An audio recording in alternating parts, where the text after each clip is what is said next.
বিহারে বেরিয়েছিলেন। নৌকার অন্য যাত্রীদের মধ্যে ছিলেন একজন তান্ত্রিক। কুকুরটি জীবনে কখনো নৌকায় চড়েনি, তাই সে কেবলই ছটপট করছিল আর তিড়িং বিড়িং করে লাফালাফি করে বাকি যাত্রীদের জীবন অতিষ্ঠ করে তুলেছিল। কুকুরের লাফালাফি নিয়ে যাত্রীদের আতঙ্ক লক্ষ্য করে মাঝিরাও ভয় পেয়ে গেলেন যে এই বুঝি নৌকা ডুবল। কুকুরটা যদি লম্ফজম্ফ বন্ধ না করে তাহলে নিজেও ডুববে আর বাকিদেরও ডোবাবে। কিন্তু কুকুরের স্বভাবই যদি অশান্ত হয় তবে তাকে শান্ত করবে কে? পরিস্থিতি দেখে রাজাও চিন্তায় পড়ে গেলেন। তবে এই অবস্থার কোনো সমাধান তাঁরও মাথায় এলো না। তান্ত্রিকটি দূর থেকে গোটা ব্যাপারটা লক্ষ্য করছিলেন এবং একটা কুকুরকে নিয়ে এতজনের দুরবস্থা দেখে সাহায্য করতে এগিয়ে এলেন।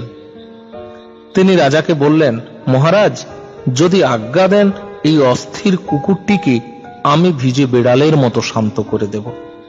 রাজাও সঙ্গে সঙ্গে অনুমতি দিয়ে দিলেন। এরপরে তান্ত্রিক এবং মাঝিরা মিলে কুকুরটিকে ধরে তুললেন এবং সোজা নদীর জলে ছুঁড়ে ফেলে দিলেন। জলে ভেসে থাকার জন্য কুকুরটি পাগলের মতো হাত পা নেড়ে সাঁতার কাটতে লাগলো। সত্যিকারের মৃত্যুর মুখোমুখি হয়ে বাঁচার জন্য আপ্রাণ সংগ্রাম করতে হচ্ছিল তাকে। এভাবে কিছুক্ষণ চলার পর তান্ত্রিক আবার কুকুরটিকে জল থেকে টেনে তুলে নৌকার উপর বসিয়ে দিলেন। কুকুরটি গা থেকে জল ঝেড়ে চুপচাপ এক কোনায় গিয়ে বসে রইল। নৌকার দুলুনি, যাত্রীদের কোলাহল, কোনো কিছুতেই আর কুকুরটির মধ্যে কোনো রকম ছটপটানি দেখা গেল না। যাত্রীরা অবাক, মাঝি অবাক, এমনকি রাজা নিজেও অবাক।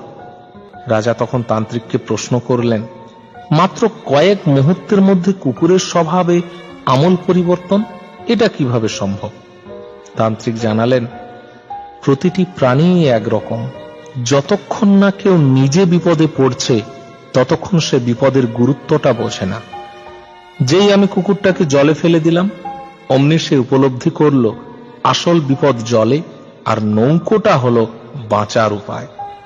ওই কুকুরটার মতোই যারা ভাবছে করোনা হয়েছে সামান্য কয়েকজনের, এতে আমার কি? ওদেরকে একবার চেয়ে নেতালি ইরানের মতো দেশে ফেলে দেওয়া হোক, তাহলেই লকডাউন কেন পালন করা উচিত বুঝতে পারবে।